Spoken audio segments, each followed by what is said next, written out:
Hello, it's good to be with you again for our Adult Sunday School lesson, and we are on the brink of ending our quarter here. And we have but one more to go, and we will end this fifth quarter. And I believe, no, I'm sorry, it's our fourth quarter, and we are about to enter into our fifth quarter, which only gives us two more quarters in the Old Testament. I know for some of us, it may seem like we're just flying through this material and moving at such a quick and rapid pace. But then again, if you've been trekking through the church-wide Bible reading plan and you see where we've been over the course of this last week with respect to recently Ezra and now Ecclesiastes and so forth, and others may be a little bit behind and others may even be reading forward. I don't know. But with that, it's possible that it may seem like we're actually moving at a tortoise's pace through the Old Testament narrative because you've outpaced where we are with respect to Sunday school and preaching material, and that's okay. But all that to simply say, within 6 months or so, we are actually going to be starting the New Testament. And so that's, I won't say something to necessarily look forward to as if to try to cast some sort of negative shadow on what it is that we've been doing in the Old Testament. I've thoroughly enjoyed this, and I really wish that we had even more time to explore the texts that we've been through already. There are many things that we've unfortunately had to skip over or move at such a rapid pace through that we didn't really get to dive in as deep as I perhaps would have liked to, but that's okay. And we still have, again, roughly 6 months worth of Old Testament material to cover. And again, lots and lots of exciting things coming up for us in the future. So just trying to keep you aware of what's coming soon. And next week, we will actually take a little bit of a brief look backwards in 1 Kings chapter 9 for a portion of our reading, but we do have some New Testament readings surrounding that as well, I believe. And today we are in 1 Kings 11 and 12, and this part of the narrative is rounding out Solomon's story and beginning for us Rehoboam's story. And next week, when we take a dive backwards into 1 Kings 9, we're not going to be progressing forward into the narrative, obviously, as it picks up with respect to Jeroboam. That will come the first Sunday of our next quarter. And next quarter, just to kind of give you a little bit of a heads up, is going to be a different journey than you might think, because as we have, for the most part, these many weeks now, much, if not all, of this past quarter has been focusing on the time of Samuel and, of course, Saul, David, and now Solomon as kings. And with respect to that, we've looked at Israel's first three monarchs in succession. And we're going to get a bit of a brief glimpse at Israel's fourth and final monarch as goes its united period as a kingdom before it breaks apart in Rehoboam's rule. And of course, it will remain so until the times of the exiles of both of these kingdoms. But when we move into next quarter, we're really not going to be looking at any particular king, with the exception of two. And one of those will be an Israelite king, Ahab, and the other one will be a Judean king, Joash. All that to simply say, we are not going to continue this journey through the narrative going king by king, because there are far too many, 40 kings in total from the time of the divided kingdom all the way up to the time of exile between these two kingdoms. So there's just obviously not enough time to do that. But even if we were to choose some rather select kings, as goes those where more narrative focus is spent, it wouldn't be a bad choice by no means, but at the same time, we're just not, for some reason, going to be doing that with respect to the focus of our lesson authors and editors. But I will do my best to try to weave those kings into as many lessons as I possibly can, because there is quite a good bit of information to glean from those stories. And I think they thematically connect into what our lesson authors and editors are wanting us to focus on. So again, enough of my diatribe on what's coming ahead. I will instead point us now to the text, and let's get busy with reading this. Okay, so again, just as you have heard me say before, but maybe someone out there is new and listening for the first time, as you can see here with respect to each of these texts from 1 Kings 11 and 12, they are divided into three sections. So when you see the three little dots right there, I'll be moving on to the next passage without necessarily announcing it. So there's one and there's the other one. So after the first three dots, it's 14 through 17. After the second three, 26 through 27. Hopefully everybody out there's got that. All right, so King Solomon loved many foreign women in addition to Pharaoh's daughter. Just as a quick aside here, I think what's important for us to recognize is that there really isn't anything negative said in the text, either here or in 1 Kings 3, where Pharaoh's daughter is introduced to us, as goes the fact that Solomon married her. There is no condemnatory statement anywhere in Torah that says Egyptian women are not to be married. We talk, as goes Israelite men. We talked about this a few weeks ago when we were just introducing ourselves into Solomon's story, that yes, in some ways, it could potentially be seen as an early hallmark of compromise on the part of Solomon. But I would say we should be cautioned with respect to that, because in these two places that really bookend Solomon's story for us, as goes his tenure as the sole regnal king or monarch, meaning he's not sharing the kingship with David now. David is dead and gone come 1 Kings 3. Solomon is king in his own right.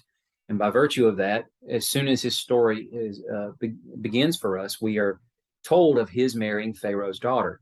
And while I have made the statement that the author of Kings does not really take a moral stance, or I should say a positive or negative stance on the moral nature of the decisions and actions of the characters of the two volumes that go up by the name of Kings, doesn't necessarily mean that everything that this person is doing is right, or that everything they're doing is wrong. The facts are laid out as they are for us to discern and then come to a conclusion on whether or not they were doing the wrong thing. But the good news with that is that gives us a chance for our opinions to evolve on this. The more we become familiar with these stories, the broader and deeper our understanding of the broader context of the Bible and its teaching becomes, then that sheds more light on these narratives and helps us perhaps understand a little bit better what we formerly thought was wrong, and now we see is maybe not wrong, maybe it's not right in the sense that it's actually assigned that moral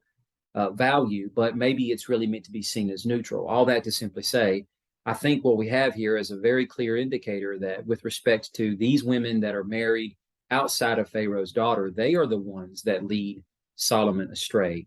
There's nothing said to us about Pharaoh's daughter having any part to play in that. Now, it's in some ways an argument from silence, because we're not told that she doesn't. But in all the pantheons of the gods that are mentioned here, there is no reference whatsoever to the Egyptian pantheon or shrines being built to honor the Egyptian gods and goddesses. And so with respect to that, I think it's perhaps a little easier for us to understand that Pharaoh's daughter is not necessarily a righteous figure in any way, shape, or form, but also not a deterrent at keeping Saul's heart pointed away from Yahweh, because we are told in the context of 1 Kings 3, when he marries Pharaoh's daughter, that at that time he loves the Lord.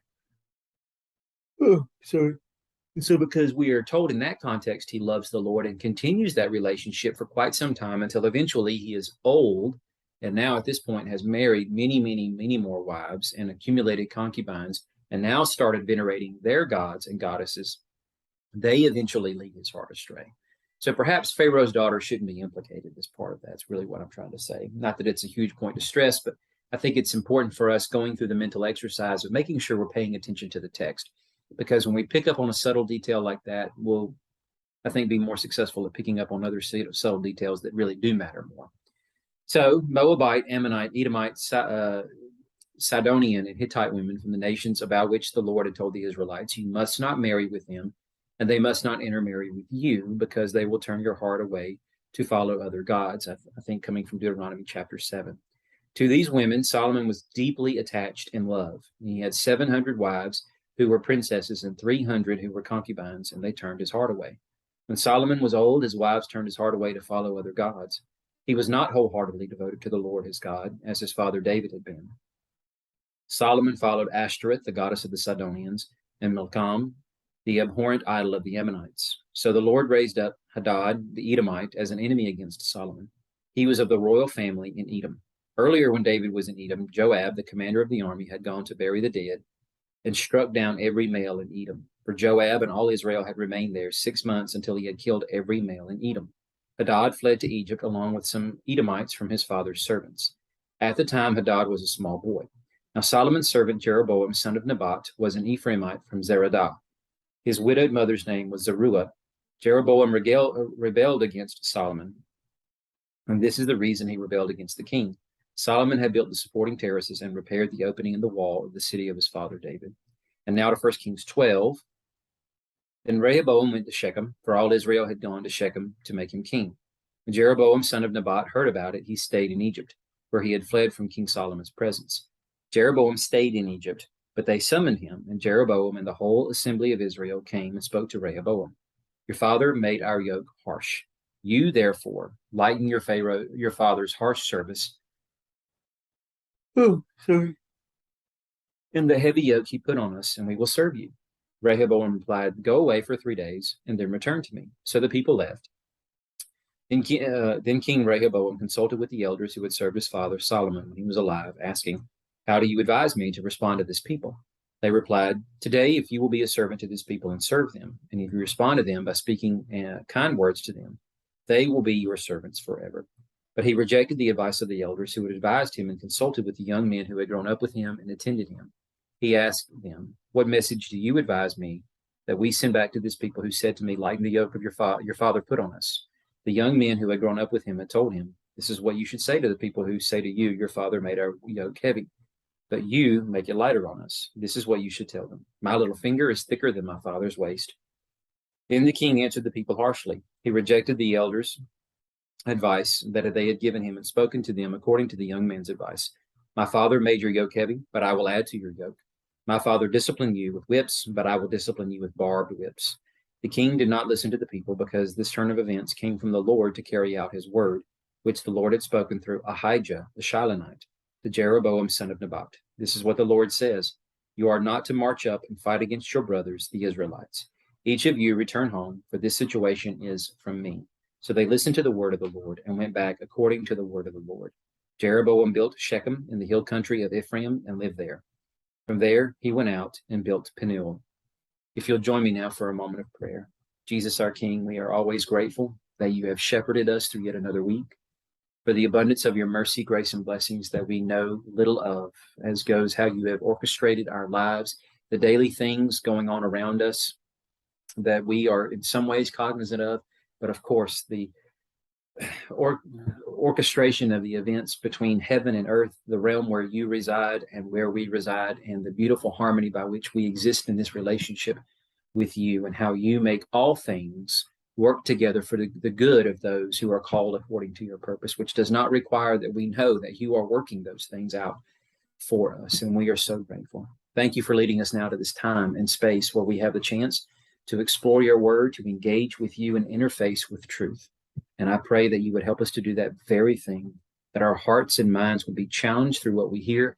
We would see you in a new and perhaps refreshing light, and that ultimately, as our faith is challenged, you would be glorified in all that is said and done here, Father.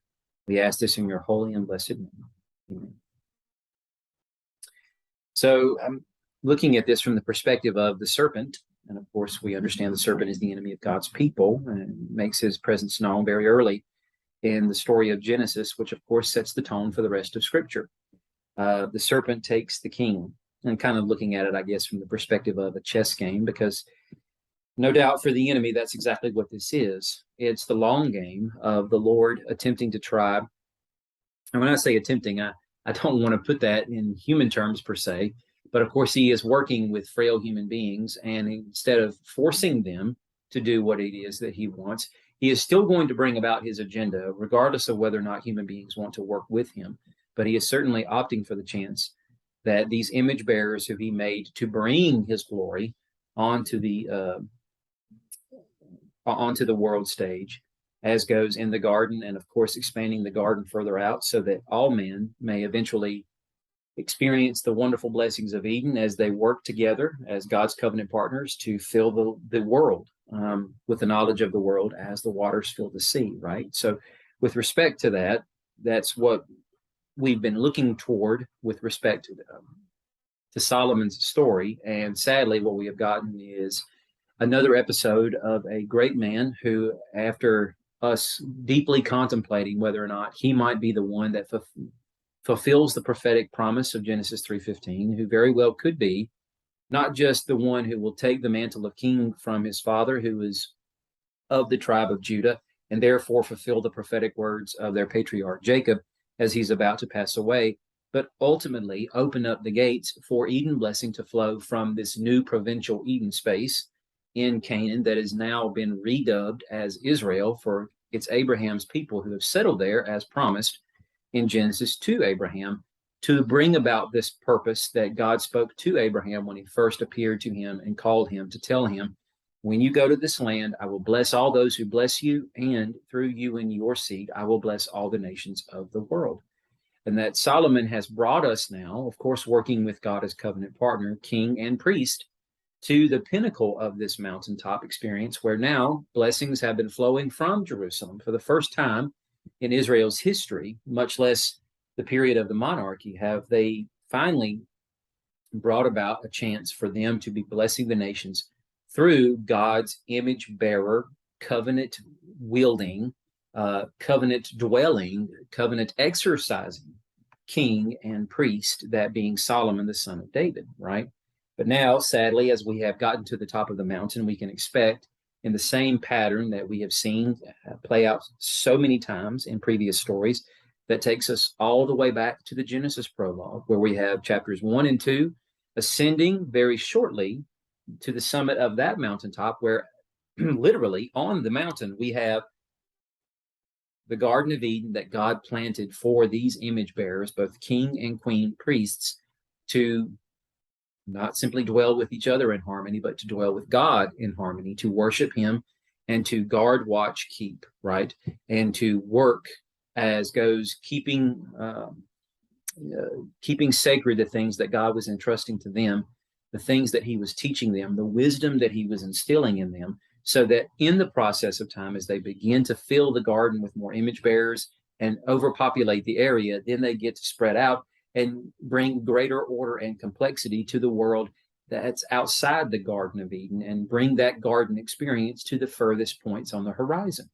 That's what we've been working toward. And now Solomon has brought us to the precipice of that hope once again. But sadly, as it was in the case of the Genesis prologue in chapter 3, the snake wanders into the garden. And so now we see the same thing, because in 1 Kings chapter 11, we are told Solomon loved many foreign women.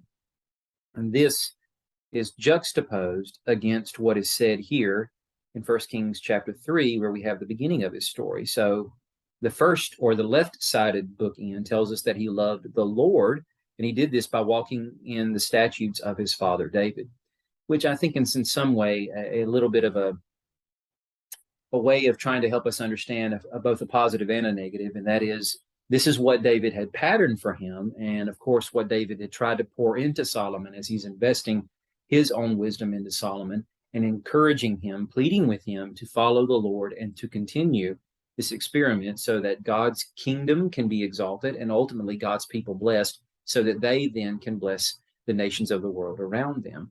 And so Solomon is doing that, but at the same time, there are a couple of things, as goes the statutes of David, that Solomon sadly winds up repeating himself. All that to simply say that he is in a loving relationship with the Lord in 1 Kings chapter 3. He clings to the Lord in that marital sense, with respect to what you have in Genesis chapter 2, and the fact that God sees that the man is alone, and it's not good for the man to be alone. So he takes a rib from his side. He fashions that rib into the partner that he is going to live with as his helper, and accomplish this mission of being both king and queen, priests, to represent God before creation and creation before God. And of course, bring Eden blessing to the world. And of course, we have, in the context of 1 Kings 3, Solomon getting married to Pharaoh's daughter. And with that, we can presume this might be his first wife and only wife at the time, because it's at the very beginning of his kingship, and we have no hint of him being married prior to him ascending to the throne and taking the crown. And then, of course, through the context of what's going on in 1 Kings 3, Solomon goes to the high place at Gibeon. He offers sacrifices. The Lord appears to him, says, ask what you want.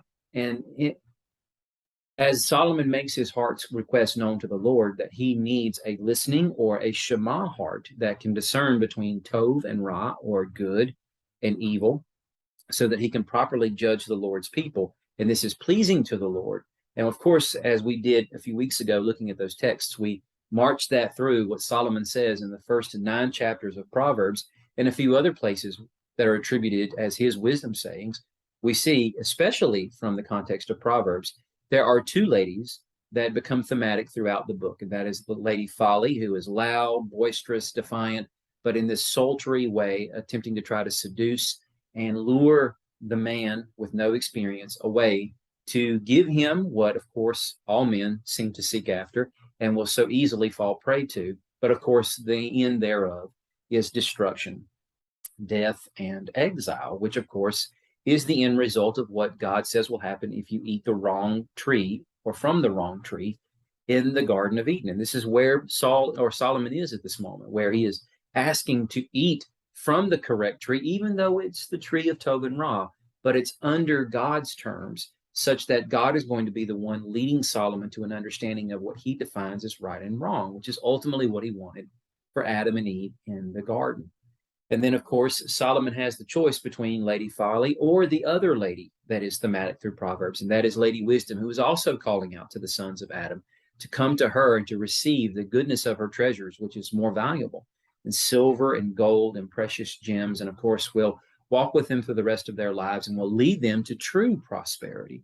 And Solomon begins with her at the beginning of his journey as king, but sadly he does not wind up with her. At some point he transitions away, having grown bored with Lady Wisdom, and instead finds himself in a loving, trysting relationship with Lady Folly, because now he has stopped clinging to the Lord, and instead he has begun to cling to many foreign women, in addition to Pharaoh's daughter. And of course, we read what those were. And it says here that to these women, Solomon was deeply attached in love, which one can almost say on the surface level, that's not a terrible thing, that he is doing what is required of the man in Genesis chapter 2, that he is supposed to leave his father and mother and cling to his wife so that they can become one. But you really can't become one with 1,000 other women, literally 1,000 other women. He is supposed to become one with the first one that he chose and be with her all of his days. But that is not what happened. And of course, the warning had already been given through the writings of Moses, which Solomon was supposed to be writing his own copy of the Torah, keeping it with him and making sure he was imbibing from those words every day to drink in the wisdom that came from them in connection to and conjunction with the wisdom that God was already endowing Solomon with. But as it goes on to verse 11, the Lord says to Solomon, since you have done this and do not keep my covenant, my statutes, which I commanded you, I will tear the kingdom away from you and give it to your servant. Which takes us back to Genesis 3:17, when the Lord says to the man, because you listened to your wife.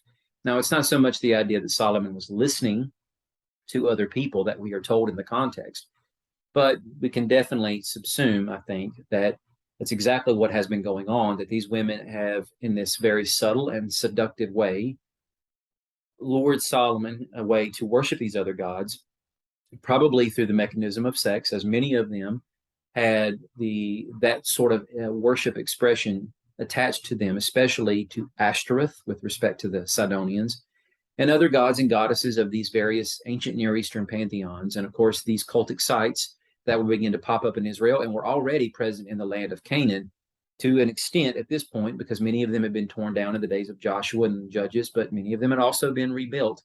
But at these sites is where these sorts of cultic, prostitutive acts would occur with men and female worshipers and women and male worshipers and so forth. And with respect to that, that of course is what ultimately winds up causing Solomon to turn his heart away from the Lord and maybe even embrace other very heinous practices, because in worshiping the god of the Moabites, Chemosh, and the god of the Ammonites, Milcom, another name for Milcom is Molech. Both of those gods were those who you would offer your children to in the form of fire for the sake of garnering that God's blessing. And there's more to say here with respect to this, but I'm moving away from it after I make this final statement, only because I think this is the easy part of the lesson for us to clearly understand. Solomon has sought after other women, and this was folly to him. And by virtue of that, it allowed his heart to be led away. And we are looking at, I think, in some respects, a post-biblical Solomon. And what I mean by that is that I think it's easy for many Christians who have grown up in church their whole lives and have yet to really evolve beyond just a Sunday school version of many of the Bible's stories. And what I mean by that is, when you look at a Sunday school book, many of those books are written very neatly and package a story from the Bible, most of which we are familiar with, the David and Goliath stories and so forth, that are packaged in such a way that just about anybody could pick up that book and read it, and perhaps even be able to regurgitate that material to someone else in the form of teaching it. And that's well and fine for a novice level Bible reader.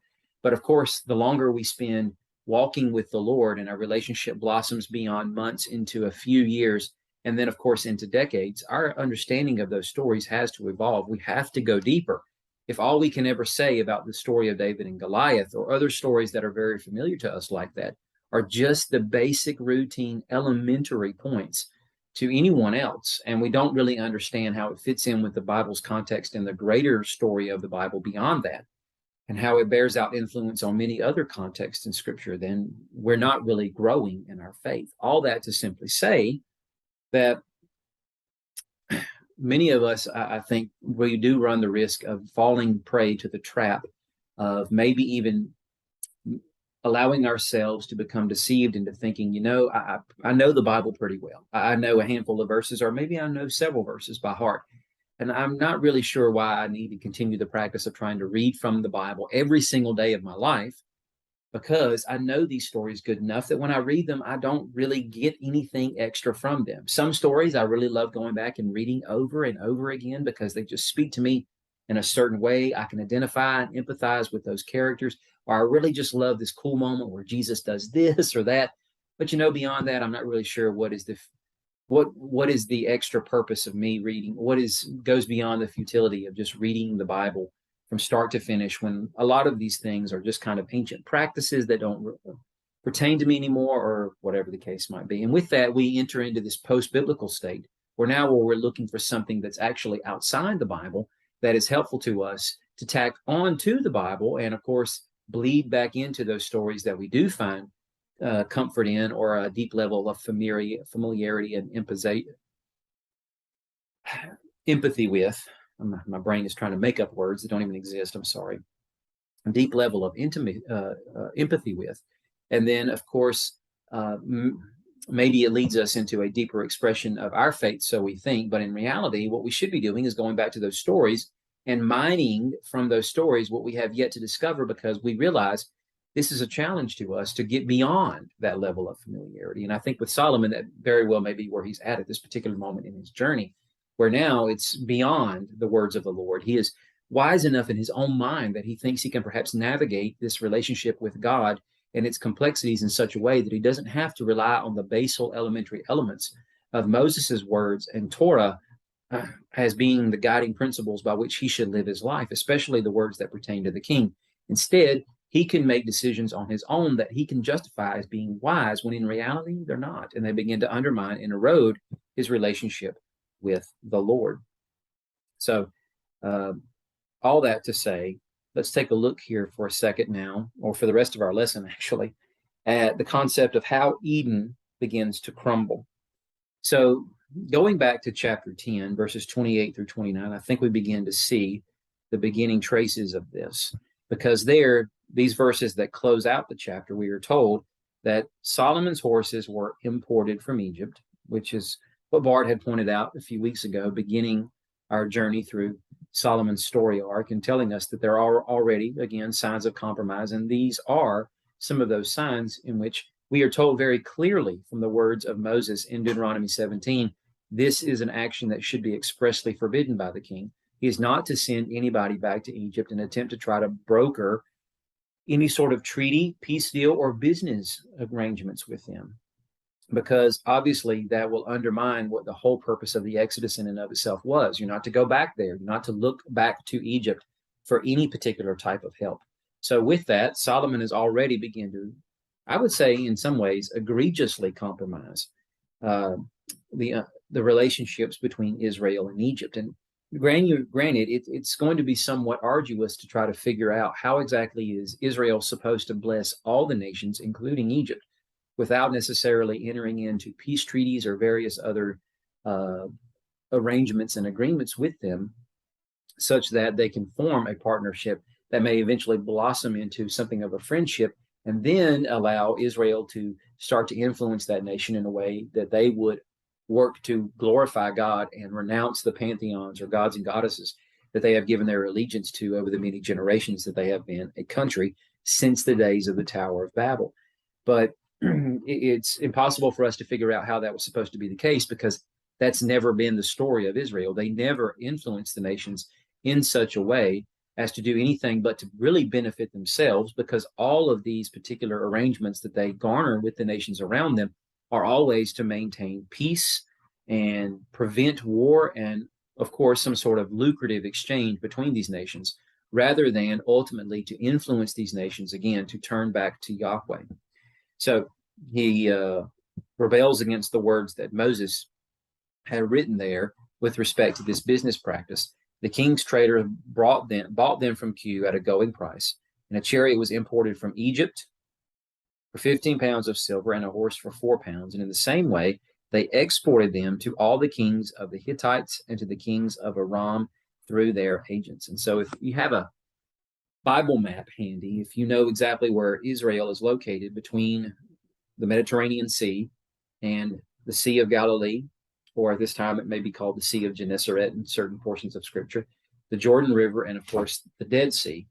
Those two boundaries form the eastern and western borders, and then directly to the north we have the kingdoms of Lebanon and then Syria, or what is called in this time Aram Damascus, because Damascus will form the capital of the Syrian kingdom. But for the most part, the Syrians are noted to be descendants of Aram, and so their kingdom is called Aram. So Aram to the northeast, and then Lebanon to the northwest, and then directly above them we get into the kingdom or empire of the Hittites. And of course there are other small scattered kingdoms, such as the kingdom of Zobah and whatnot, that is directly north of Israel around the area of Lebanon.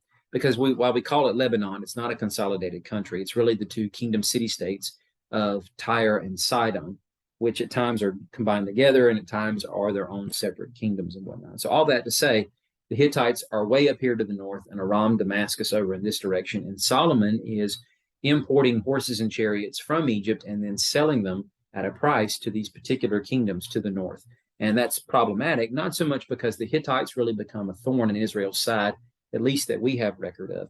But when you fast forward into the narrative, all the way into the book of 2 Kings and the reigns of other kings at the time, especially in the days of Ahab, which we have here in 2 Kings, the Lord begins to reduce the size of Israel. Hazael, who is anointed by Elisha to become the king of Aram after he goes and assassinates the current reigning king, he winds up becoming king himself, and then he defeats the Israelites throughout their territory. So Aram, during the days of Ahab, and of course successive kings after him for a time, wind up becoming a very sore spot and a very hard, or I should say sharp, pricking thorn in the sides of the kingdom of Israel. And that's important because when we think through where this comes from, Solomon is actually setting the stage for Aram's ascendancy to the place of being a power broker on the world stage of the ancient Near Eastern setting at this particular time. Because who knows how formidable of a foe or fighting force they were at that time until Solomon starts funneling horses and chariots into their kingdom, granted at a price that certainly makes Solomon and Israel richer for the sake of it all. But in the end, those weapons become the very things that are turned against Israel in the time of their divided kingdom period. And with that, starts to weaken Israel to the extent where when Assyria winds up becoming the major power player in the area and they encompass the kingdom of Aram Damascus, conquering them, they start looking to the southwest to eventually conquer and sweep through the area, taking over the kingdoms of Israel, Judah, and then on toward Egypt.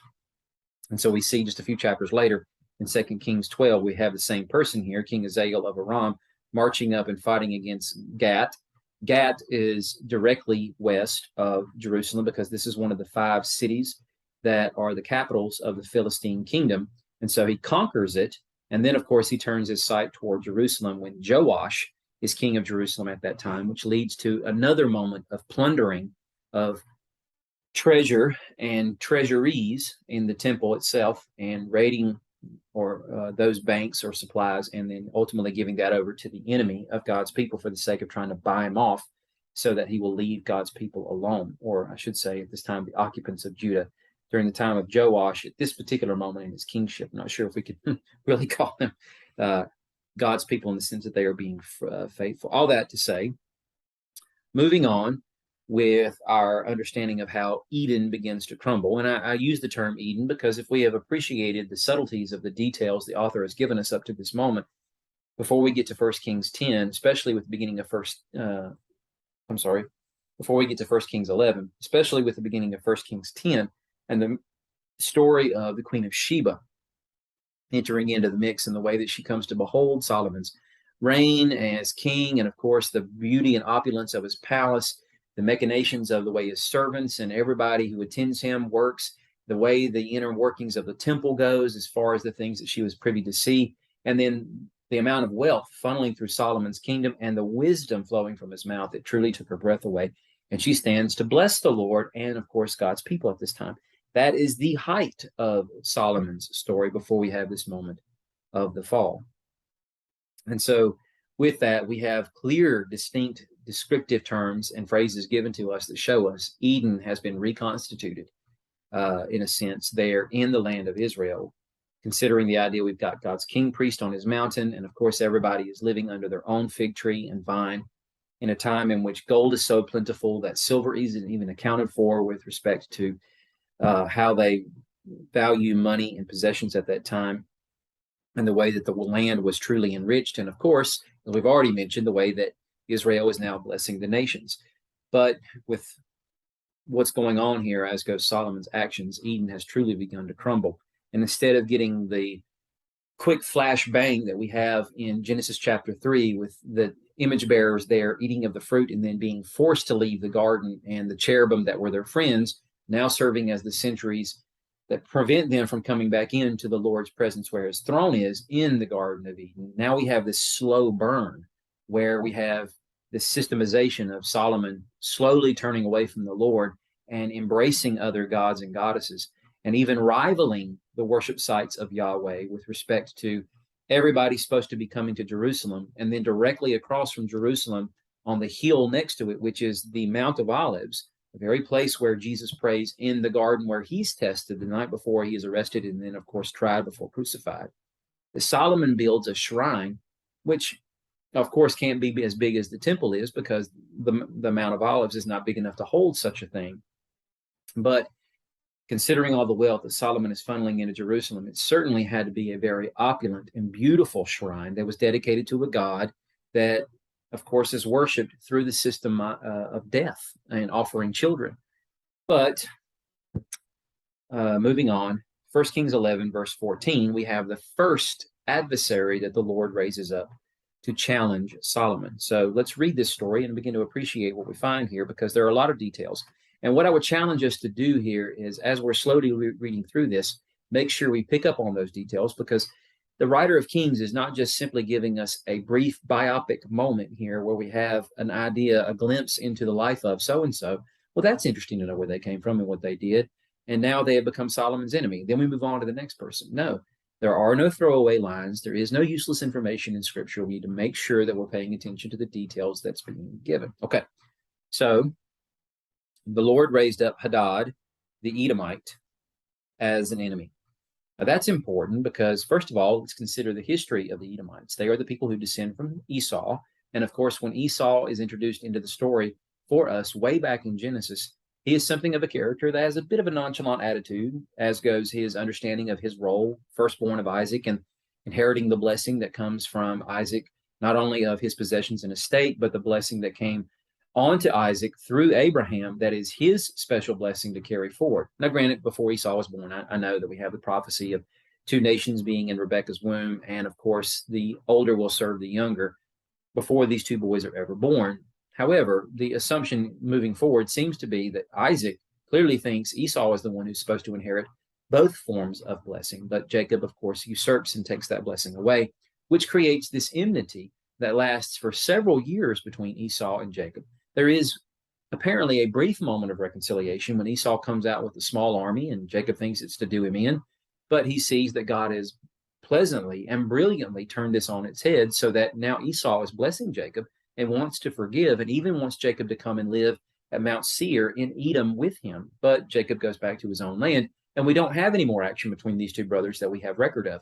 The next time we have interplay between them on a significant level is when Israel is migrating through the wilderness, late into her 40-year wilderness wandering, and she is moving from around the Red Sea area back north to the eastern side of the Jordan River, where they're going to stage before they go into the land of Canaan and begin the conquest period. They want to and request passage through the land of Edom. However, the reason why they're down at the Red Sea is because Edom told them, you can't.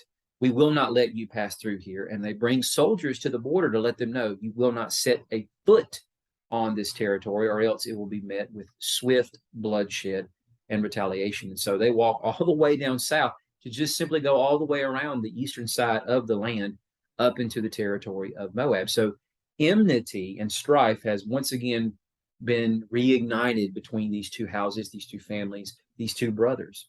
And so to say an Edomite now has become the enemy of Solomon, and we understand Solomon is supposed to be God's king, his priest on his mountaintop, ruling at God's side, literally right hand, when you consider the way that Solomon has crafted the temple and his palace, and where his throne is seated right beside the Lord's throne, and the Lord's throne, of course, being in the temple where the Ark of the Covenant is.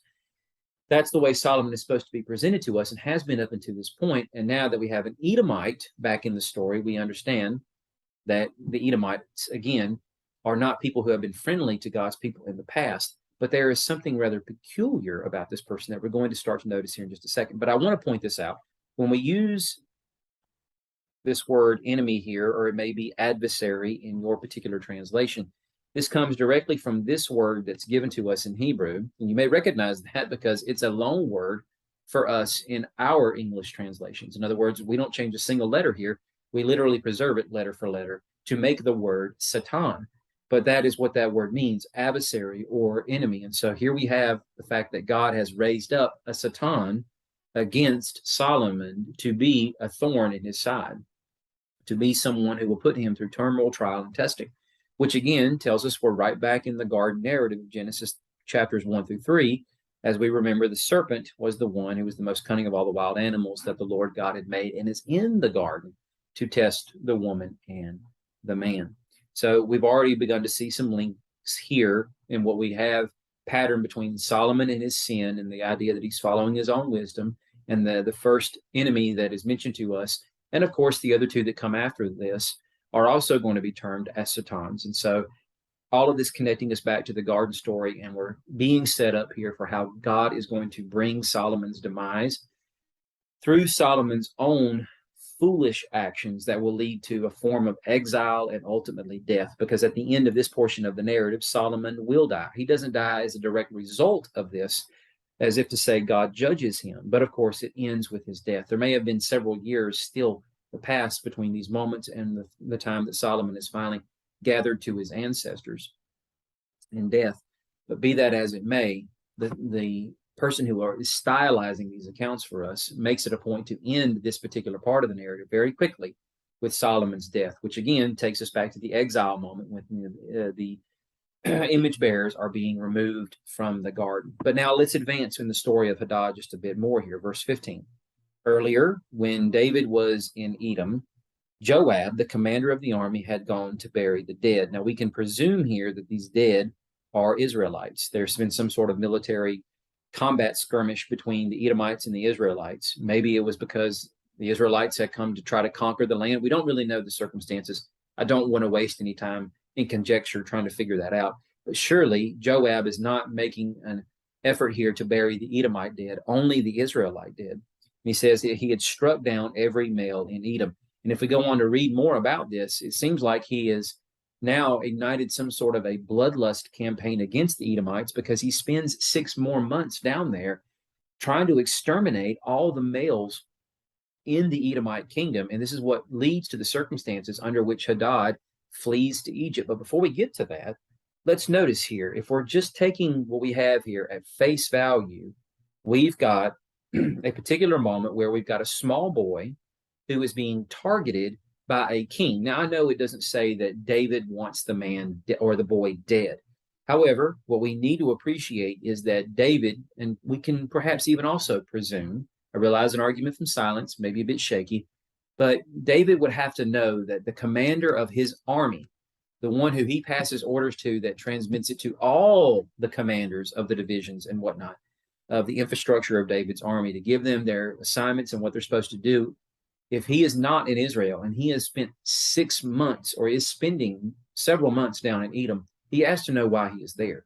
And David doesn't seem to do anything to try to restrain him. And so this may have been at a point in David's kingship where he has grown hardened toward the Lord. And it's part of the series of circumstances that leads him to the moment where he commits this sin with Bathsheba. It may have been after he did this with Bathsheba. Don't know. Difficult, if not impossible, to try to factor that in where it's supposed to go. All that to simply say that David is responsible for Joab's actions, in that he doesn't seem to restrain him. And so here we have David allowing for the targeting of this boy who is a member of the Edomite royal family, targeting him and the rest of the males of the land for extinction, which is very familiar to us, because if you think about, where do we have a story where we have a person who is either going or coming from Egypt? And the reason why is because they and all the other males of their time were being targeted by a king who has a vendetta against this people. And if you're thinking Moses, you're on the right track. Because we go back to Exodus chapter 1, we have the story there of Pharaoh commanding his people, you must throw every son born to the Hebrews into the Nile, but let every daughter live. So here we have something of a connection to Moses brewing for us. Now let's move forward to verse 17. Hadad fled to Egypt along with some Edomites from his father's servants. And at that time, Hadad was a small boy. Now, when you think about it, is there another story, if we're just taking this verse on face value, where we have a figure who is important to us, as goes a character in the story, who is now fleeing from the territory of Edom or around that general area over to Egypt? And he is a young lad at the time. And the reason why is because there really doesn't seem to be much option. He doesn't seem to have control over what's going on in his life. Again, he's a small boy, but he has now been entrusted to the care of grown men who are older than him that have to make decisions for him to try to preserve the line of kings, whoever Hadad's father was, so that a viable male heir at some point can come back and safely ascend the throne of Edom to make them their own independent territory and kingdom again. Where do we have a story somewhat similar to that?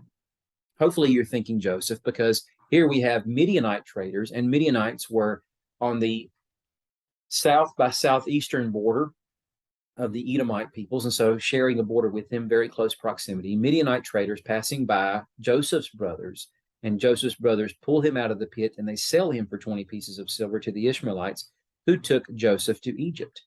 And of course, if you're also bringing together the points of connection with respect to Hadad being a member of the royal family, and Joseph at this point has had 2 sets of dreams that project him as being king and ruler over his brothers, there's a joint connection here of this royal connotation of 2 boys destined for kingship here.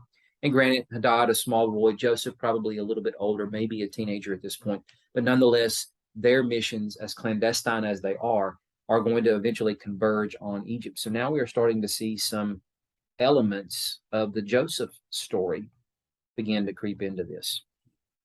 Now, verse 18 of 1 Kings 11. He went to Egypt, to Pharaoh, king of Egypt, who gave Hadad a house and ordered that he be given food and gave him land. If you think about that, he is elevating this boy who I'm sure Pharaoh comes to understand and learn very quickly that he is a member of the royal household of Edom, who also shares a border with Egypt. And so with that, he could see him as a rival to his own aspirations of maybe advancing his borders further. And so now would be a great time to make Edom subservient to them by outright destroying their king. And then, because that would leave them somewhat leaderless and maybe severely weakened considering the circumstances by which Hadad comes to Egypt. Many of the males in Edom have been slaughtered. They probably don't have much of a standing army. It's ripe for the taking by the Egyptians. But for some reason, we'll just chalk it up to the Holy Spirit leading Pharaoh unknowingly to accomplish this objective here. For some reason, even Hadad as a small boy, or at least that's the way the text makes it sound, that he did not grow up somewhere else in exile and then as a young man migrate to Egypt. That very well may have been the way it of it. We don't know.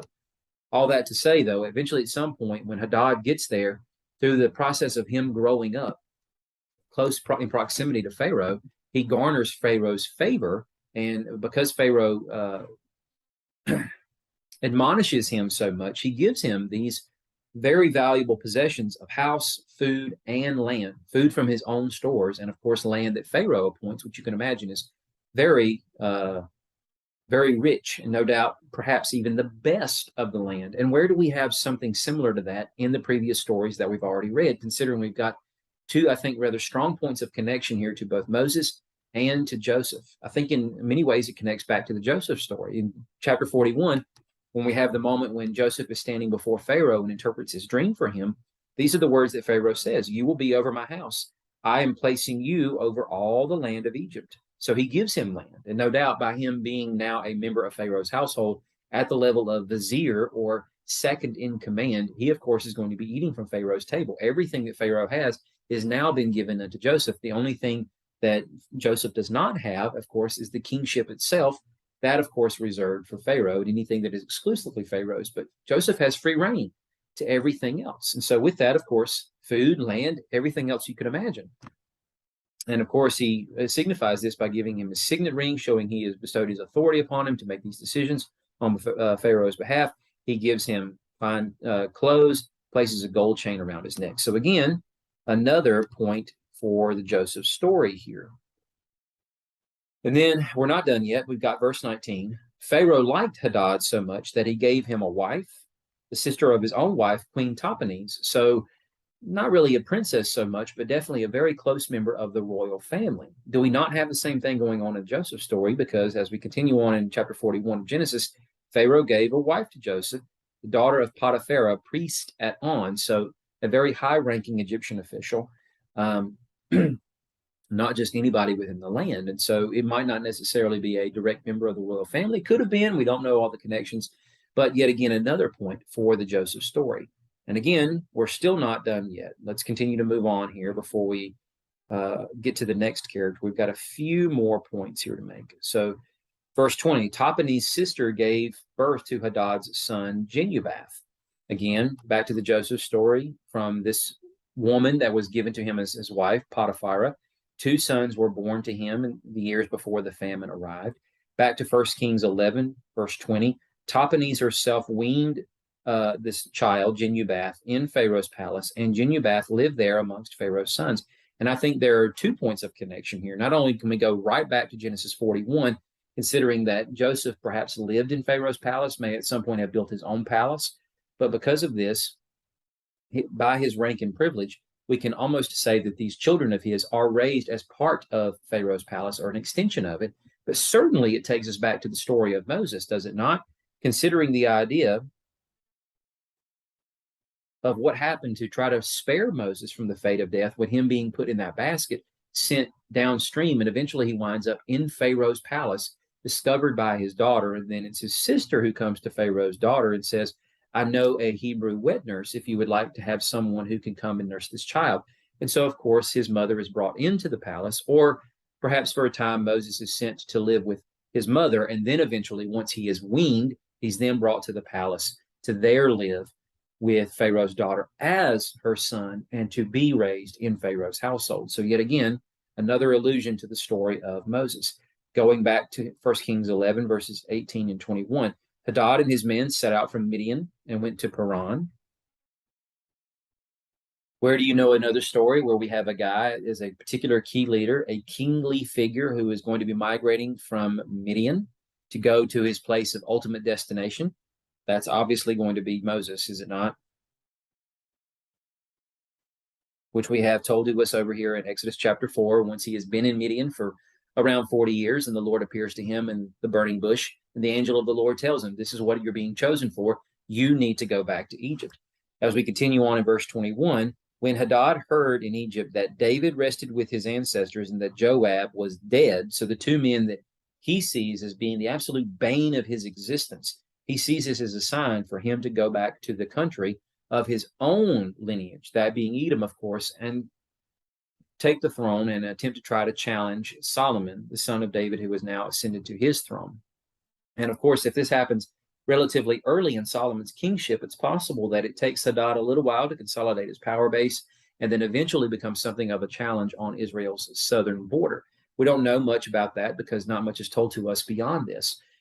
But of course, this goes back to the story in that Exodus 4 moment when Moses is being called and the Lord tells him all the people that were seeking his life in Egypt are dead. So that particular tyrannical king who was seeking your life is no longer living. And Moses is now petitioning the person who's in charge of him, as Hadad was also petitioning the person who had authority over him in his story to be released and to go back to a place. It's not Moses's country, but it's where his people are. So for all intent and purpose, it is his country because they don't have a country of their own yet. But this is, of course, Hadad's country, nonetheless, where his people are. So there are so many different points of connection here, but we have one more. And again, in verse 14, as I've already said, he was a member of the royal family in Edom, and Hadad fled to Egypt. Do we not have another story like that where we have a particular figure who is not really a member of the royal family yet? He will become a member of the royal family before he becomes royalty himself by virtue of the fact he marries the daughter of the current reigning king at the time. But at the time he enters into the story for us, he is being anointed as the next king of Israel. And of course, actually starts to function as the king of Israel, though king in exile, until eventually he winds up assuming the throne once the current reigning king is dispatched, done away with. The time of his service as king has come and gone. And of course, the person I'm speaking about is David, because he is anointed by Samuel the prophet to be king. And of course, this signified by the Spirit of the Lord coming upon him the same way it did Saul, the current reigning king at the time. But of course, as David becomes more acquainted,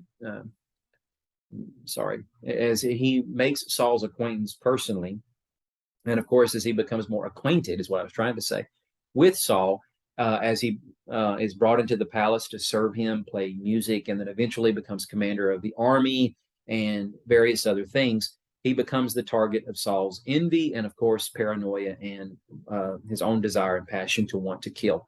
So with that, we have David fleeing the passion of a tyrannical king who has marked him for death. So in Hadad, we have the stories of three particular key figures of Israel's past, that being David, Moses, and Joseph. Now, at this point, you might be asking yourself the question, well, hey, that's great, but what does this really have to do with Solomon and the fact that he failed? Well, number one, we need to consider that in this particular chapter, we have all of this information, a very short passage regarding how Solomon turned his heart away from the Lord and angered God, and he has decided to bring judgment upon the household of David that will occur in the subsequent generation after Solomon is no longer king. But even in Solomon's lifetime, there will become obstacles that he will have to face as he will get clear indicators the Lord is making it harder for him to do his job as king because of the way that Solomon has now entrenched himself in his own wisdom and chosen to rebel against the Lord in this way. All that to say that now we move directly from there into the stories of these three figures that God is raising up as Satan's or Satan's adversaries in the Solomon storyline to show us how Eden is starting to crumble amidst other things. God is starting to weaken the unified kingdom, setting the stage up for the fracturing of this kingdom in the time of Solomon's son, Rehoboam. Now, I will connect this, as goes the significance of the meaning of elements sprinkled in these stories that remind us of key biblical figures. And so far we have Joseph, Moses, and David. Let's see what else may pop up for us. So we move on to the next particular person. This is Rezon. In chapter 11, verses 23 and 24, God raises up Rezon, son of Elida, as an enemy against Solomon. And Rezon had fled from his master, King Hadadezer of Zobah. That's familiar to us, or at least it should be, because David had a skirmish with a particular king. This same guy, Hadadezer of Zobah, way back in the story where he is about to commit this adultery or this act of adultery with Bathsheba. But it's right between the beginning of 1 Samuel and, of course, 2 Samuel and 2 Samuel 11.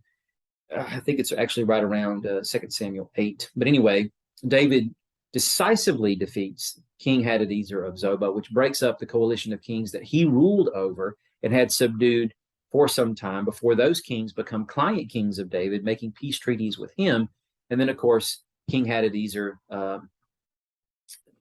tries to get the Ammonites and whatnot and Arameans involved as a broader coalition to try to help challenge the Lion of Judah and defeat David, but it's unfruitful, and by virtue of that, it leads to the complete decimation of these various kingdoms, but sets us up for the story of what happens when David rebels, and of course he falls by adultery with Bathsheba. So that's where we have a point of connection with where King Hadadezer has reared his head before, but we didn't know at the time that he had this servant by the name of Rezon, and of course, for some reason unknown to us, he has rebelled against his master and he's fled from him. So at the surface level, just think about it. We've got a king who has now turned his eyesight toward a particular servant who he sees in rebellion, and of course would want him executed so that he can't somehow become a source of influence or power brokerage within his own kingdom that would cause detractors to ally with him and ultimately rebel against the king and perhaps even overthrow him. So Rezon understands the wisdom and prudence of fleeing from his king.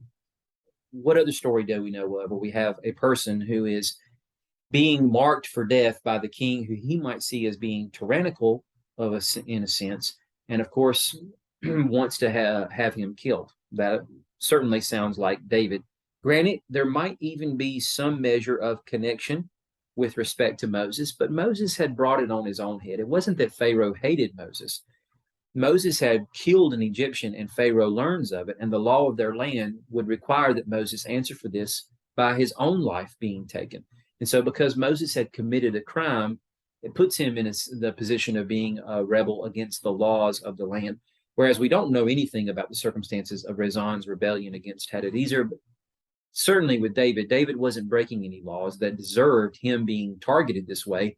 And because we don't have any idea of the circumstances of Rezon's rebellion, what we can say is that it seems very Davidic in nature, as goes the way he is being marked by the king he serves for death in such a way that he realizes he needs to flee from the land.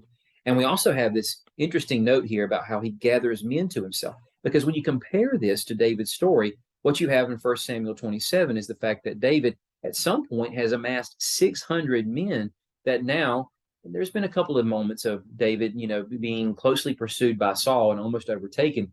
But then the Lord gives David the upper hand, and David spares Saul, but stays in the wilderness. Eventually, it gets to a point, though, where David has come to understand he's not safe in Israel anymore, and just bouncing around to different spots in the wilderness, but still in Israel's territory, is not enough. So he decides to leave, and he goes to Achish, the king of Gath in Philistine territory. And there he takes this small army who could have in some ways challenged the Philistines, but he winds up hiding out there for a time. And of course, unbeknownst to the Philistine king, something is going on there underneath his nose that's strengthening David's position, and of course, ultimately setting him up for the prospect of becoming king over his own people, which is actually familiar to us from Rezon's story. If we go back to 1 Kings 11, Rezon, he became a leader of a raiding party. Again, as we read in 1 Samuel 27, David and his men went up and they raided the Geshurites, the Girzites, and the Amalekites, and of course passed this off under a deceptive ruse of saying they were actually raiding Judean territory or the Kenite territory, all within the boundaries of Israel, when they were actually weakening Israel's enemies on her southern border to try to prop up Judah to become, of course, the strongest tribe. They had already been for some time, but even stronger, and to allow the prospect of David being at least embraced by his own family and kinsmen as king, so that ultimately the other tribes would fall in line and embrace David as king as well, which is exactly what winds up coming here from the story of Rezon, because eventually he winds up going to Damascus. He lives there, and he becomes king of that place. When we go back to the story here of some of the previous figures, we have, I think, a couple of particular people who may fit this bill, because considering the idea that Rezon is going to take the kingship over land, we don't know if Rezon perhaps was actually Aramean. He may have been Aramean by birth, but then come to live in the kingdom and territory of Zobah, which is westward of the kingdom of Aram. And then he may have desired to want to go back once he felt strong enough to challenge the leadership in Aram to become the king of the land there, ruling from Damascus. We don't know, but it seems to suggest that Rezon is not only a subject, but a native of the land that Hadadezer rules over. And by virtue of that, he is ruling a foreign territory, which is somewhat reminiscent of the Joseph story, I think, considering the idea that Joseph is a Hebrew, but when he winds up being elevated and exalted to this position by Pharaoh, basically becoming king over Egypt under Pharaoh, he is now ruling a foreign land. So some Josephite, I was about to say Josephine, but it's a female version of the name, so probably not appropriate. Some Josephite similarities, but we also have some Davidic similarities here too, considering the idea that David does wind up going to a land that he has not been living in for some time, and he assumes kingship over it, and the Lord is the one who leads him there. So David leaves the place he's living at, Ziklag at the time, to now go into the land of Judah and is crowned king at Hebron, and they wind up settling there to rule there first before he takes the reins of the kingship of all of Israel. So yet again, we've got the story of David wrapped up into this. Moving on now to the story of this third and final figure, Jeroboam, the son of Nabat, who was an Ephraimite from Zeradah. And I think that's important because considering we just looked at this reference here to Joseph and the idea that Joseph is now being elevated to a position of a kingly figure in Egypt, ruling over the land second to Pharaoh, and certainly on the heels of the very dreams that Joseph had way back in Genesis 37 when he tells his brothers about them binding sheaves in his dream, and of course all their sheaves wind up falling prostrate before his while his remains erect and upright, and they understand the implications and ask, are you really going to reign over us? Are you going to take the position of king over us? And at the end of the Joseph story arc, we do see him becoming king, that it certainly projects the idea that a kingly figure would descend from the tribe of Ephraim to take on the position, mantle, leadership responsibilities of king from the tribes of Joseph, because two tribes come from him as his sons are legally adopted by his father, Jacob. And so with that, it has some connections here to Joseph. And I think it certainly goes deeper than just the loose connection of that, because when we go to verse 28 of 1 Kings 11, this is how we are introduced to Jeroboam beyond just his lineage. That he was noticed to be a capable man by Solomon, who noticed that the young man could get things done. So he appointed him over the entire labor force of the house of Joseph. And we go back to Genesis 39 and we see the story of Joseph advanced beyond the time of him being sold into slavery. What do we notice as he becomes acquiesced into the house of Potiphar? That his master, Potiphar, saw him, that the Lord had made him successful in everything that he did. And of course, he makes him his personal attendant. He puts him in charge of his entire household, and everything that he owns is now under his authority. So it's not to say that Jeroboam has now become a personal attendant to Solomon. He is his right-hand man. He rules over the kingdom as if he was king himself. But it's the fact that he has put over the entire labor force of the house of Joseph, and he is noted to be a mover and a shaker. With all of that, it certainly brings the Joseph vibes back up to the surface of the story for us to help us better understand Jeroboam's character. But as we move a little forward here in verse 29, this prophet, Ahijah, comes to meet Jeroboam on the road, and he is going to wind up anointing him as king, or at least telling him the Lord is going to make him king. He is not going to be anointed quite yet, or at least we don't have a mentioning of an anointing happening here. Jeroboam won't be coronated as king until we have this moment with Rehoboam, and he speaks the stupidity that he does that leads the people to then rebel against Rehoboam, and the 10 tribes tear themselves away from him and the tribe of Judah. All that to say that this is how we are introduced to David in the story, is that he is this 8th son, this shepherd boy brought in from the field, who is an unassuming person and nobody to us at this moment, but he is now about to jump into the role of this person that we've been or had broadcast to us by Samuel, who told Saul when he was being rejected as king, God is about to give this kingdom to your neighbor, a person who is one after his own heart. And of course, he does anoint him to tell him he is the one that is ultimately going to be the king over God's people. So in this way, we share kinship or connection between these two stories of Jeroboam and David. Then in verse 38 of 1 Kings chapter 11, Jeroboam is told by this prophet Ahijah that if you obey all I command you, walk in my ways, do what is right in my sight in order to keep my statutes and my commands, as my servant David did, I will be with you, and I will build you a lasting dynasty, just as I built for David, and I will give you Israel. Which leads us back to the promise that was made to David.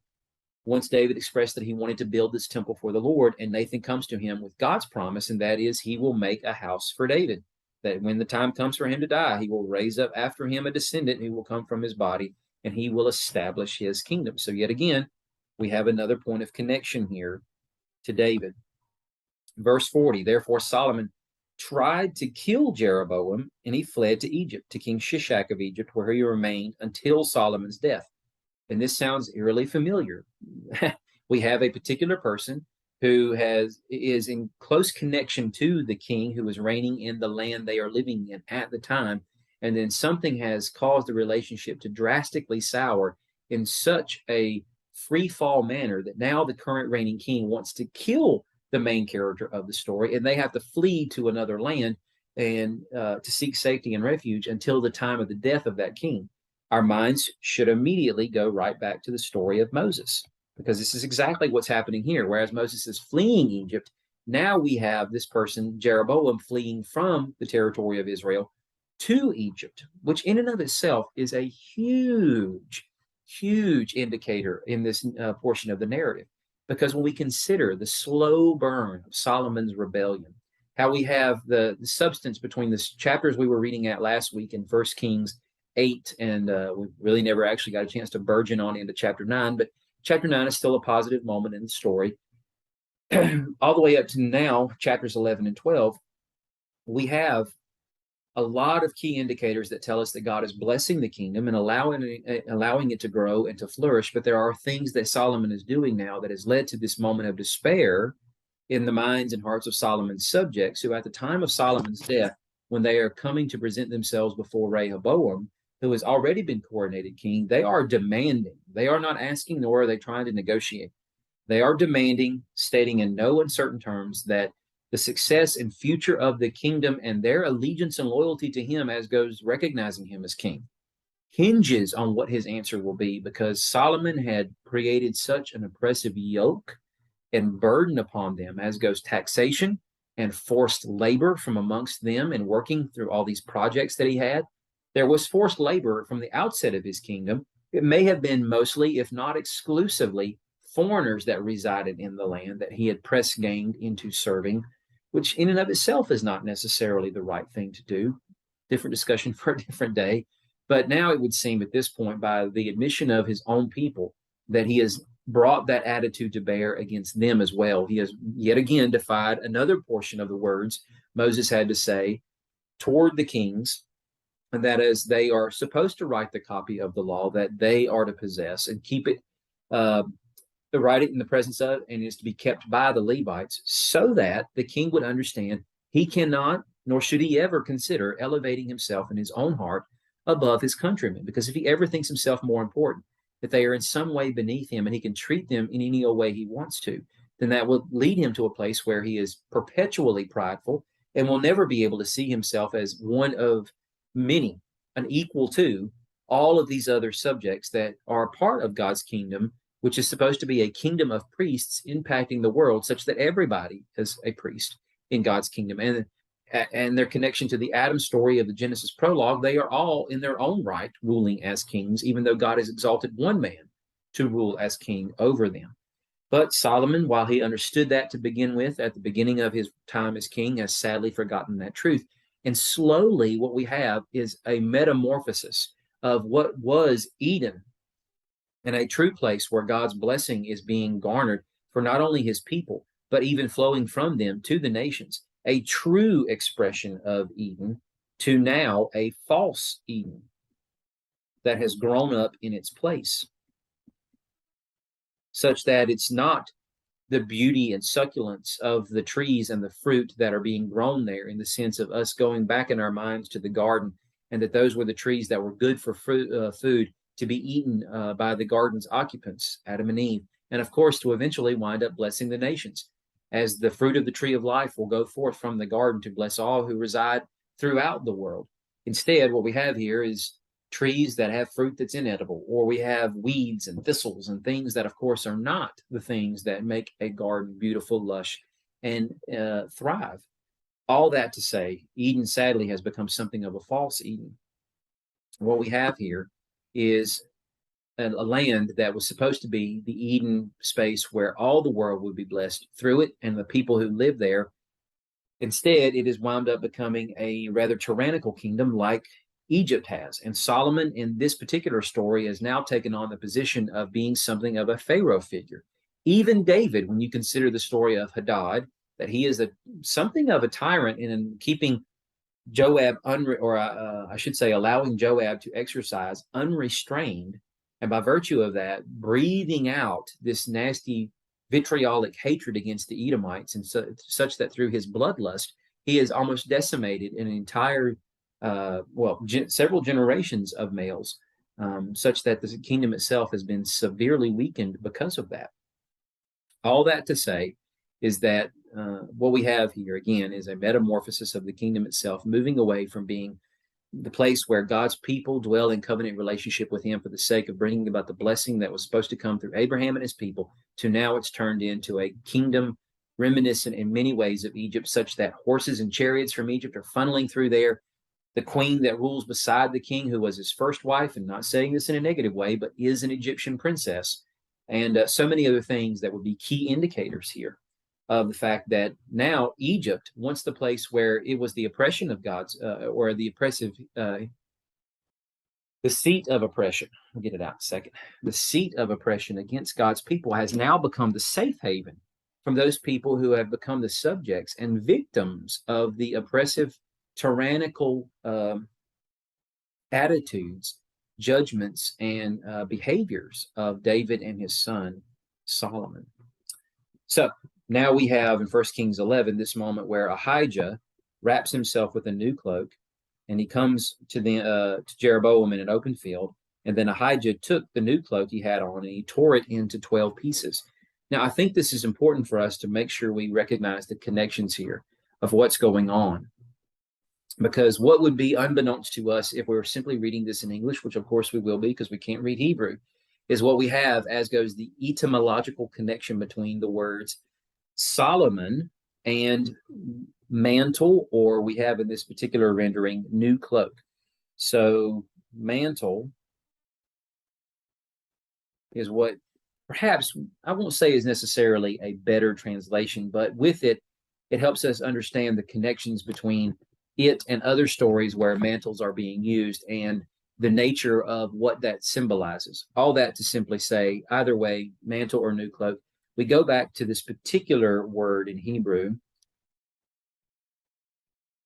salme. Even though we have these three letters given to us at the beginning, this is the root word that it's built upon. And what we should do is strike out the vowels, because remember, Hebrew is a consonantal language, and the vowels have to be inserted to make the words make sense in some cases, but for the most part, vowels do not exist there, and so they would not be a part of the original word. And we have another word here, as goes Solomon's name. It's not quite rendered this way as you see it here in these letters above it here. Instead, it's like this, which actually comes from the word shalem, which of course provides us the suffix for the word Jerusalem, which means peace. But I want you to also pay attention here to the consonants that are present for us here in this word, which many of them are present over here in this word. In fact, when you pay attention to the Hebrew letters of this, and this, they are not the exact same expressions of those letters over here because of the fact you have these diacritical markings underneath the letters. That's these little dashes and so forth. But the actual same consonantal letters by themselves are there. What am I saying? There is a very close etymological connection between the word Solomon and the word mantle. If you think about what Ahijah is doing, this is actually one of the first times we have a moment where we have a prophet performing what is called a sign act. Other prophets will be doing many things like this in the future. You think through the stories where Isaiah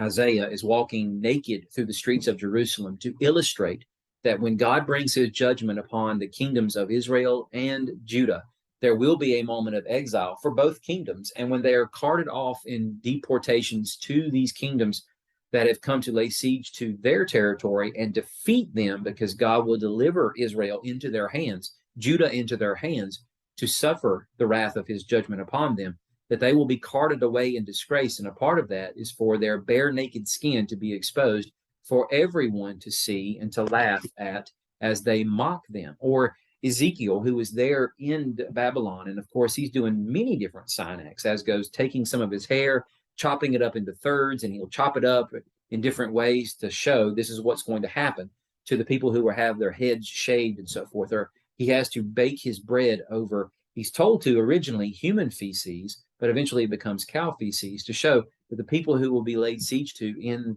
Jerusalem will be lacking any fuel source to be able to bake bread over. They will actually have to turn to using feces to be able to do that sort of thing with. So all of these sign acts pointing to a much greater expression of what will happen in reality once that particular moment comes.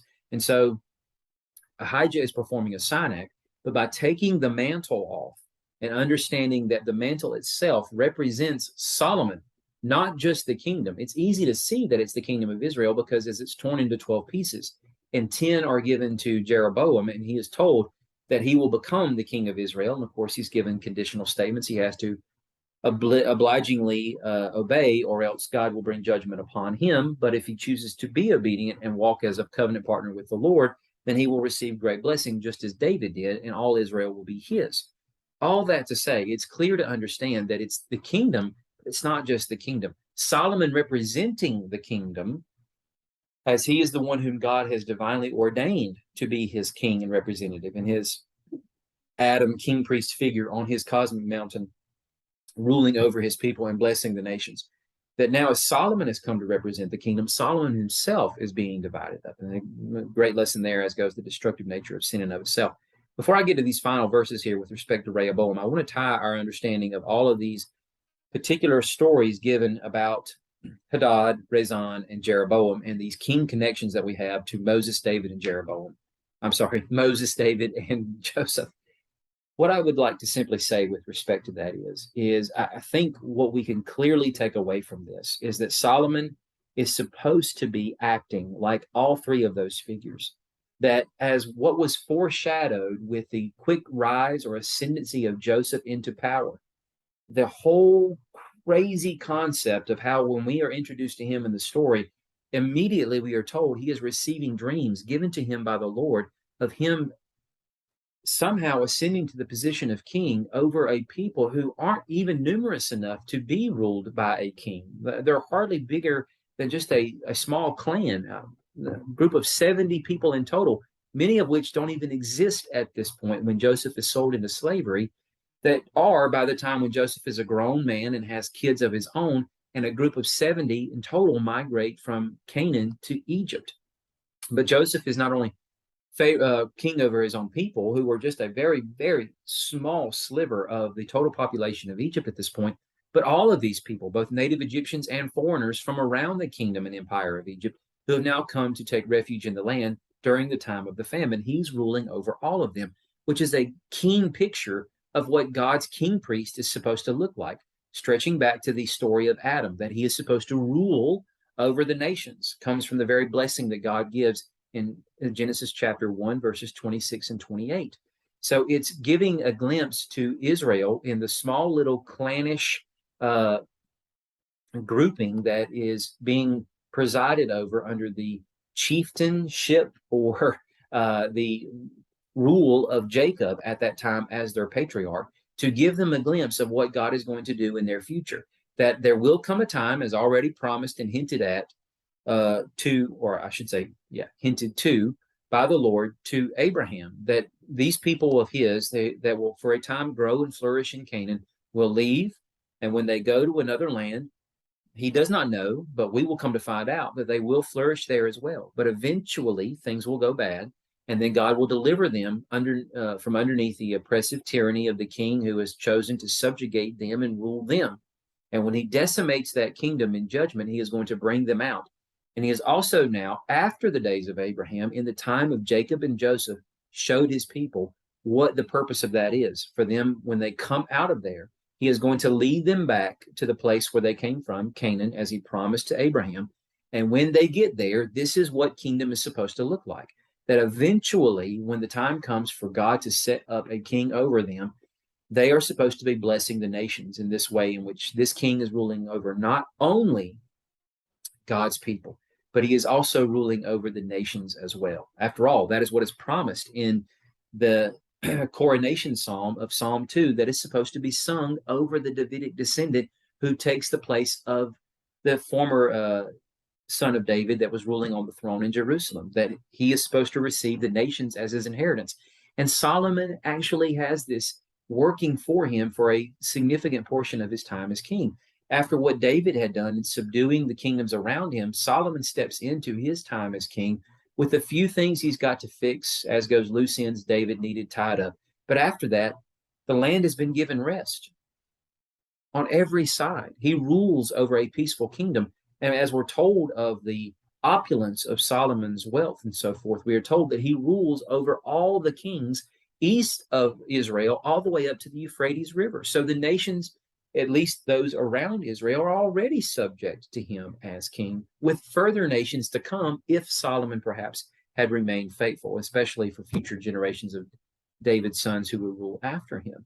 So he is supposed to be that Joseph-like figure. He is also supposed to be a Moses-like figure whose eye is keenly focused on the law that Moses wrote, and he is supposed to lead the people in a faithful understanding of what it means to follow the Lord with a heart that is solidly devoted unto God, as Solomon's was at the beginning of his story in 1 Kings 3, but now sadly isn't. And of course, he is supposed to be the one who not only brings law, but Torah, instruction to God's people. Not only the one deciding matters over the people, as Moses did, being the chief judge, or perhaps chief justice, over the people after he organized varying levels of judges inserted amongst the people, which has now been working in the land of Israel for some time. But again, all decisions, as we saw in 1 Kings 3 with these two prostitutes and a dead baby and a living baby, being decided by Solomon. He is supposed to take on that mantle of Moses. And of course, he is his father's son. Need I say more about him being a David figure? But now all of these other men who have been raised up as enemies around him are also sharing in key features of the stories of these people, because in some ways they're phantoms. They're phantoms while they are real in substance, but phantoms as goes a phantom like Moses or David or Joseph. The way their stories are orchestrated for us to show us that God is raising up men who are in some ways almost caricatures of these three mega figures in Israel's past, who should be, or I should say, are pointing to who Solomon should be, but instead they themselves are acting and conducting themselves in a way that should shame Solomon. Not to say they're righteous figures. We should not see them in a sinless light or anything like that, nor should we see them as rock stars. But it's to say that God is raising up David-like, Moses-like, Joseph-like men around Solomon on all sides of his kingdom and within his own kingdom to challenge him and to hold him accountable for his trek in rebellion away from the Lord. And in many ways, this parallels Jesus' story, does it not? I mean, after all, here you have Solomon ruling from God's cosmic mountain in Jerusalem, right next to the temple, seated on his throne, right beside the Lord's throne, and yet giving his allegiance to other gods, rivaling Yahweh, thinking he's doing the right thing and leading other people into this nonsense. And in the time of Jesus, you have these religious and political leaders who think that they are doing the right thing as they teach the people the law.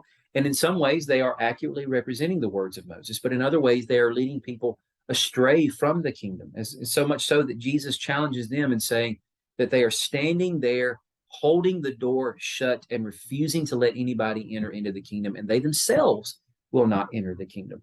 And so what is God doing in the time of Jesus? And though Jesus has been in relative obscurity for 30 years of his story, but after he is baptized by John in the Jordan for the next 3 years, he is working all throughout Israelite territory, centered in places like Galilee and Jerusalem and Judea, to challenge these power brokers, to challenge these religious leaders, and to say, but not only what they are doing is wrong, and not only are they obstructing other people from getting into the kingdom, but their concept of kingdom is not God's. And ultimately, God is going to shatter their concept of kingdom, of temple, of everything. And the true kingdom of God, which Jesus, has come to bring, is going to be what not only ultimately overshadows them during his time of leading it into its stages of infancy, but ultimately supersede, outgrow, outpace, and in every way become more significant than their diminishing concept of kingdom. And in every way, Jesus is a Moses-like, David-like, Joseph-like figure raised up to challenge these usurpers in Jerusalem that has now, even in the story of Matthew, become something of an Egypt in and of itself. I mean, think of all the tangential connections between Matthew's representation of the birth narrative of Jesus and going down to the land of Egypt because he's escaping the tyrannical king Herod, who wants to have him killed, much in the same way Solomon wants Jeroboam killed. And so forth. So all that to say, now that we've said all that, let's take a brief look at the story of Rehoboam here.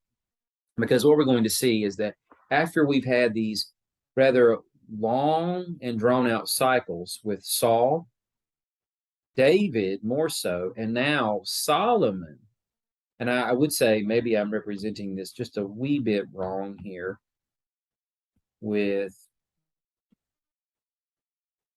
Solomon will say, or Saul is a small hill, David a much bigger hill and a quicker rise to glory. Solomon an even bigger rise because of all that Solomon accomplished, built on the back of what David had done. These stories have been long and drawn out, spanning many chapters. But now what we're going to wind up seeing is that these cycles are going to be a lot shorter in duration. And in some cases, these tenures of kingship are going to be much shorter as well, but some of them will be as long as Solomon's, or some even longer. But even so, the narrative space dedicated to those kings is not going to be anywhere near as long as what we've had with the three key figures or kings that ruled over a united Israel. So looking at the story of Rehoboam from the point of the chronicler rather than kings, because in kings, pretty much what we have is the rebellion of the 10 tribes to fulfill the prophecy of Ahijah away from Rehoboam. And then he goes back to Jerusalem. He musters an army. The prophet tells him, do not do this. This is from the Lord. Stand the army down. Rehoboam does that. Then we don't have much else said about him until he is dead. And then, of course, we move on to his son after him. The chronicler, though, tells us a much more elaborate story of what's going on here, which is hugely important for us to focus on. So let's transition there. Rehoboam stayed in Jerusalem. That takes us up to the point where the prophet rebukes him and tells him, do not take this army and fight against Jeroboam. It will not end well for you. But Rehoboam, after that, while he stays in Jerusalem, he strengthens their fortifications, and he puts leaders in them with supplies of food, oil, and wine. And he also put large shields and spears in each and every city to make them very strong. So when you think about that, that kind of sounds very familiar to us. It should, at least, considering this is the way that Solomon's kingship is described to us at the beginning. After he receives the wisdom that is given to him from the Lord, he undertakes this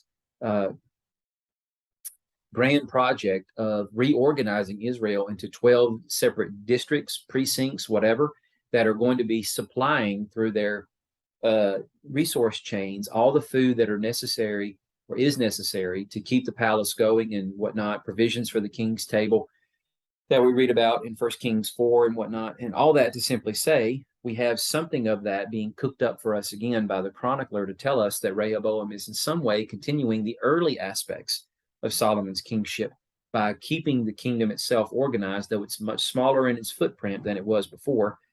And ultimately what happens here is that Judah and Benjamin become his, that he solidifies his rule over them, whereas it's very uneasy, perhaps shaky for a little while there. Judah could totally rebel against him.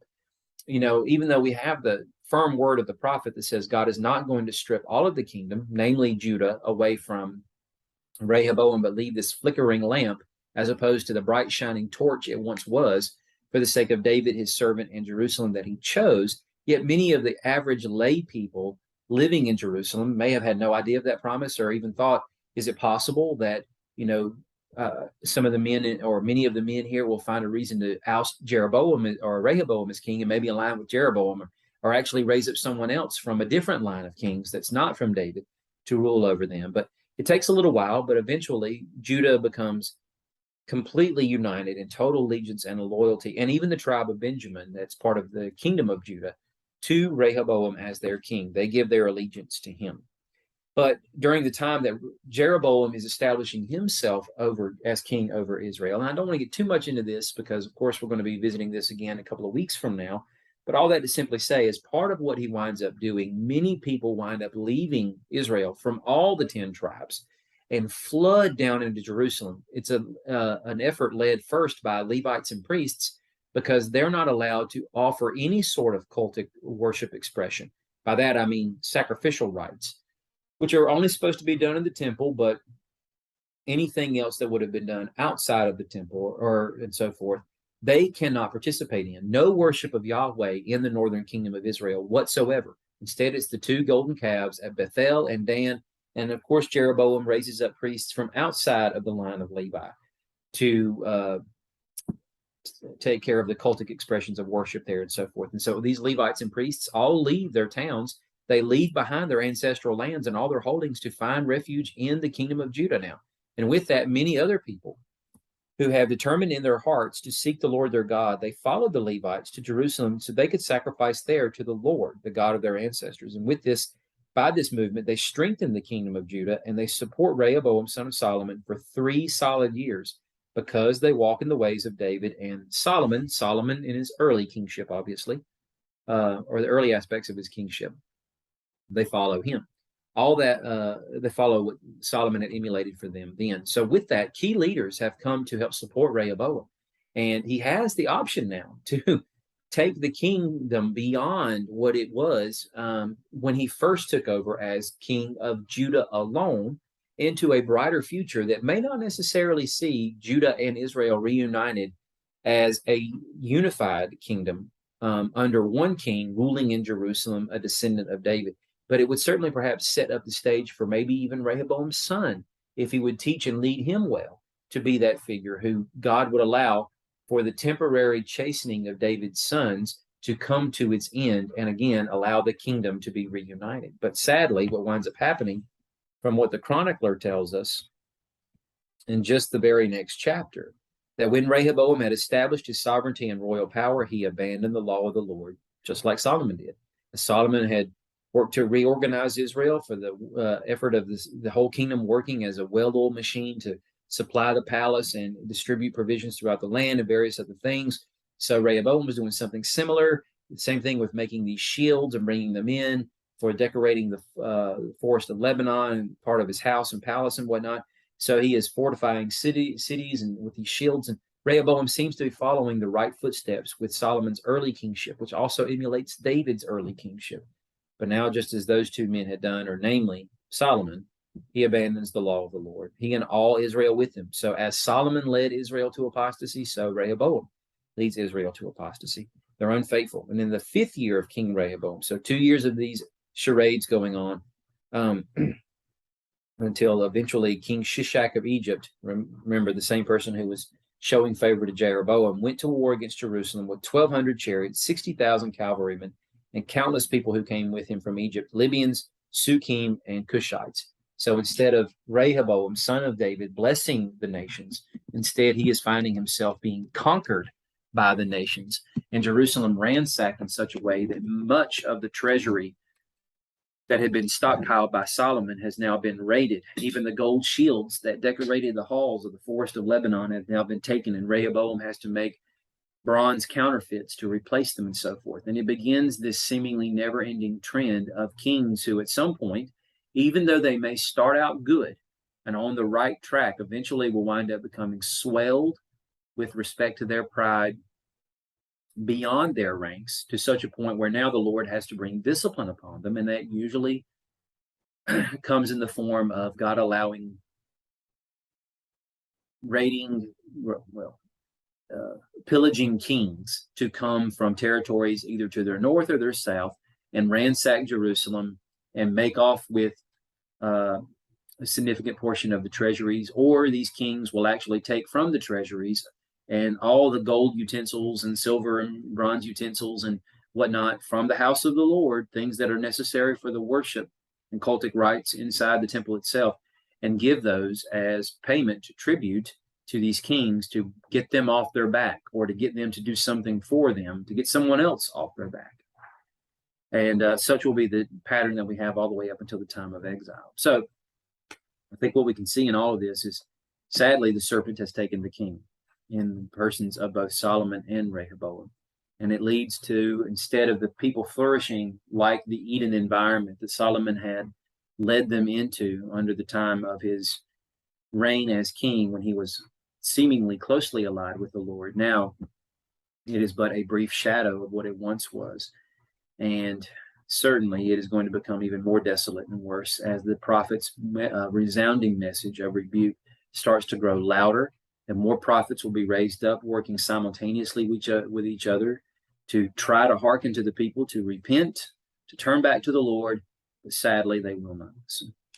So understand that we have something to be hugely grateful for, and that is the fact that God has sent the final Davidic son, who was faithful in every respect and who rules at his Father's right hand now in the temple that is there in the heavenlies, where God rules over the cosmos, right? And because of that, he has opened the way for us to make it beyond the cherubim, back into this Eden-like setting, such that the blessings that are part of the heavenlies now, as Paul of Tarsus, told us about in his letter to the churches in Ephesus, that we have access and to those privileges and blessings even now. And we have that rest that he has promised his people, that he has allowed us to enter into with respect to Jesus being Messiah, reigning and ruling over the cosmos. And by virtue of that, his kingdom has come and is spreading to the furthest points on the map with each and every day and each and every soul that comes to him in saving faith and true, genuine, God-given repentance. And so we should be grateful for that, to not only get to see that, and we are taking part of it in that he's invited us into his covenant family, but we also get to take part of it in that we get to assist him in this operation, which is what we should be diligently working to each and every day. Understand in our hearts that we are not above pride. We have seen it get the better of us more than once, and certainly we need the Spirit's help every single day to face down what we ourselves often wind up falling prey to, and that's blind spots in our lives, blind spots in our hearts, things that we are allowing to creep in that we shouldn't. And when it's brought to our attention by the Lord or through the mouths of others, but with his prodding in their hearts to bring it to light, that we should respond in complete, total contrition of heart and true repentance, not rebellion, and not allowing ourselves to be hardened and entrenched in this sort of in bitterness that we see Solomon exercising against the Lord, and seemingly nobody calling him into account for, such that it leads to destruction, and God having to work in a way to get Solomon's attention that didn't lead to Solomon repenting. Sadly, it led to further rebellion and a desire to want to kill the person that God was raising up to challenge him. So let us understand that when we start to act out in such a way that anger is our first response or reaction when it comes to someone calling us into account for something that we are doing that we know is clearly not honoring of the Lord, may we understand that our hearts are wrong and we need to come before the Lord in true repentance, which of course is only what he can give, but it's something we need to be seeking for from him, such that our hearts can be moved to bless him and bless others as we fall back in line with what is his agenda and not our own. I appreciate you listening, and I hope this has been informative. Let's end our time in prayer. Lord Jesus, as always, we are grateful that you have met with us. I pray that in spite of my meager efforts, Lord, you will open our eyes to a deeper understanding of these stories and what they mean, how they challenge us, how they glorify you. We ask in your holy name. Amen.